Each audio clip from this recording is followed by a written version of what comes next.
ক্ষমতা, নেতা, সম্পদ, আত্মীয়স্বজন, কাছের বান্ধবের যা সব একত্রিত করলে আমার নবীর সমান কখনো হতে পারে? তাহলে এটা হলো খুশি হওয়া। এখন দলিল দিচ্ছি, কি দলিল? ভাই বলি ইসরাইল সমান হতে পারে না। একটা হলো মহাসত্য, একটা হলো মহামিথ্যা। দুইটাকে যদি কেউ সমমর্যাদার ভাবে ওই ব্যক্তি সব থাকে মুসলমান থাকতে পারে। এই জন্য আপনাদের আরেকটি কথা, আল্লাহ নবী যেই দরজার এই কথা মুখে ধারণ করে 23 বছর বিতরণ করেছেন, উলামায়ে কেরাম ওই দরজার ব্যথা নিয়ে পড়তেছেন।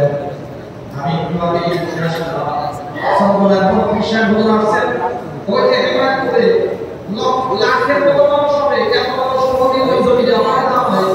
কিন্তু গত বছর যতবার সময় আছে ততবারই মাহফিল বাঞ্চাল করা হয়েছে, অনুমতি দেওয়া হয়েছে। মুসলমান আল্লাহ আল্লাহর বুজুর্গ আমাদের মাহফিল কত ক্যান্সেল হয়েছে, অনুমতি দেওয়া হয়নি। ইমামরা যখন কথা বলেছে তখন ঘাস ধরে বের করে দিয়েছে, মুসলমানদের কাছ থেকে তখন বিদায় নেওয়ার সুযোগ দেওয়া হয়নি।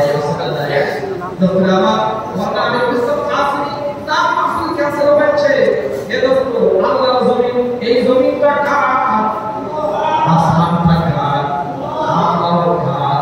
কোরআন হাদিস কার? তাহলে আল্লাহর জমিনে আল্লাহর কথা হবে। এইটা যারা বন্ধ করে বাচ্চা করে আলেমদের জবানকে বন্ধ করতে চেয়েছে, আল্লাহ তাআলা ওদের কেমন জবান বন্ধ করেছে, একটা মিনিটও মাজারের সামনে কথা বলার সুযোগ পায় না। আমরা শুধু ব্যথা নিয়ে দল দিয়ে বলেছি, মা আমার স্বপ্ন ছিল মা আমার বলতে মা কেন বড় নারীকে বাচ্চাকে মা বললে সমস্যা নাই, কথা বলে না। নেতাদেরকে বলছে আমাদের হাতে পায়ে গেলি বাবা বিরুয়া নবীর আবসা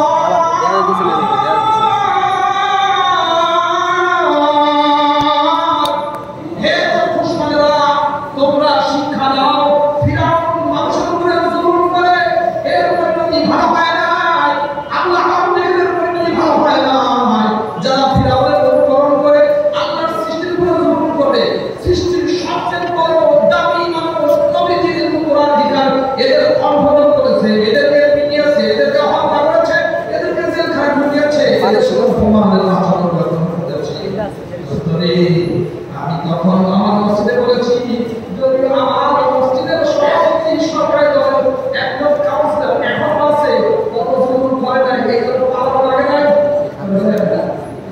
বুঝতে আমাদের পাশে ভাই আদা হবে আপনার মসজিদ আমি বলছি ভাই, যদি কেউ আল্লাহর সৃষ্টির উপরে জুলুম করে, যদি কেউ অন্যায় করে, আল্লাহর সৃষ্টির সাথে কেউ যদি খারাপ ব্যবহার করে, তাহলে ফিরাউনের যে দশা হয়েছে, এখন যারা করছে ভবিষ্যতে যারা অন্যায় করবে, এদের পরিণতি ফিরাউন থেকে কখনো আলাদা হতে পারে না। আমরা বলেছি এখন সময় আছে, ফিরে আসো, 15 বছর 7 মাস এখন সময় খবর আমাদের বাংলাদেশের বাইরে হয়েছে। এত সুন্দর এত সুন্দর অবস্থা, কিন্তু হাজার হাজার মানুষের রক্তে আলোকিত। আমার ছেলে মোহাম্মদ বলছে আপনি এই সিগনেচার করছেন প্রধানমন্ত্রী, একদিন যে সিগনেচার আমি আগে জানতাম, কেন ক্যাপ্টেনের ভিতরে কিছু খবর নেওয়ার কথা আমরা প্রতিষ্ঠা সম্বলের গবেষণা ঠিক না, আমার চারপাশে ডিফেন্ডার করতেছে। আমার সন্তান যখন দেখাইল এই যে প্রধানমন্ত্রী সিগনেচার করতেছে, আমার সন্তান যখন দেখাইতেছে আমার সঙ্গে সহসার করে করতেছে কাঁদতেছে। হাইরে খবরদার মা এত সুযোগ পেয়েছ না, বাংলাদেশে কোনো ব্যক্তি পায় নাই, ঘরে পায় নাই, ইনসাফকে ধরে দেওয়া যাইতো। আর সত্যিকার করলাম না, সর্বচেষ্টা করে দুটি মুক্ত করে আমাদের বাংলাদেশকে পৃথিবীর শ্রেষ্ঠ রাষ্ট্র বানানো চাইতো, কি বলেন ঠিক কিনা? কিন্তু এমন কোন সেক্টর নাই যেই সেক্টর ধ্বংস করা হয় না। যখন যাচ্ছে তখন কাঁদতেছি, কেউ বলে মায়া আমি দুঃখে কাঁদি যে এত কষ্ট করে রান্না করছে বড় রান্না, কত প্রকার রান্না হয়েছে, তরকারি কত ধরনের খাসি জবাই করছে, হায় রান্না প্রস্তুত খাবে, খাওয়ার সুযোগ পাওয়া যায় না। এ পূজা আপনাদের হাতে পাইলে করি শিক্ষা নেওয়া দরকার। কত মানুষকে খেতে দেওয়া হয় না, কত মানুষের বুক হাহাকার করছে, কত মায়ের বুক খালি হয়েছে, তার বাড়িতে খাওয়া রান্না কোনো রান্নাই হয় নাই, কথা কয় না, খাওয়া কোনো রান্নাই হয় নাই, চোখ দিয়ে ধরছে, শুধু কত মানুষের চোখের মধ্যে রক্ত আর মুখ পড়ছে, কত পরিবার শেষ হয়ে গেছে, কত কাঁদতে কাঁদতে ব্যথা নিয়ে কবরে চলে গেছে, তাদেরকে খাওয়ার সুযোগ দেওয়া হয় না।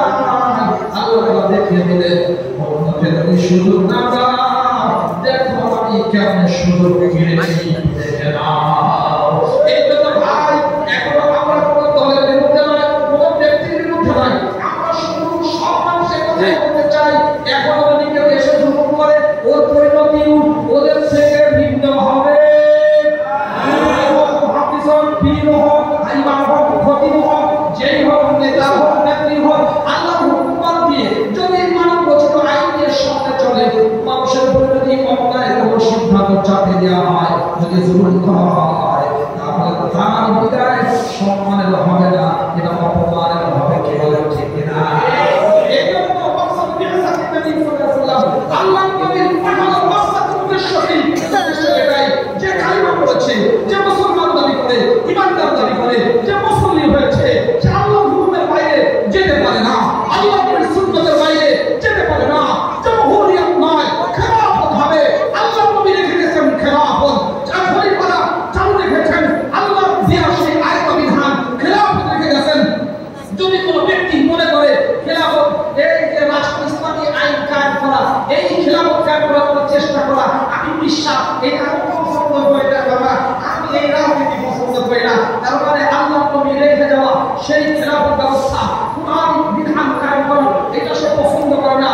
এটা যদি কেউ বলে পীর মতগুলোর কথা, সে ইমানদারি নয়, নতুন করে কালিমা পড়তে হবে। কি বলেন ঠিক না ভাই আমার?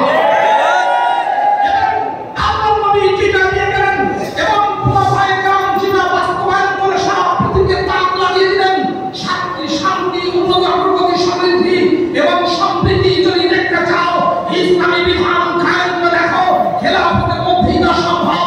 অতএব প্রত্যেকটি ইমানদারের প্রতিজ্ঞা নিতে হবে, আমরা ইমানদার, আমরা ইমানের বাইরে যেতে চাই না। আমাদের প্রতিজ্ঞা হবে, যদি কোনো ব্যক্তি মানব রচিত আইন প্রতিষ্ঠার কথা বলে, যদি কোনো ব্যক্তি মানব রচিত আইনের কোনো এজেন্ডা নিয়ে আসে, কোনো বেনিফিট যদি আপনার কাছে পেশ করে, গঠনতন্ত্র যদি নিয়ে আসে, কোনো নেতা বা নেত্রীর কথা বাংলাদেশ চলবে, এলাকা চলবে, এমন কোনো দাওয়াত যদি আনা হয়, তার এই দাওয়াতকে, তার এই মানব রচিত আইনের সংবিধানকে পদদলিত করে কোরআনে কারীম, আল্লাহর সুন্নাত নিয়ে সামনে অগ্রসর হতে কারা কারা রাজি আছেন হাত তুলে দেখাও।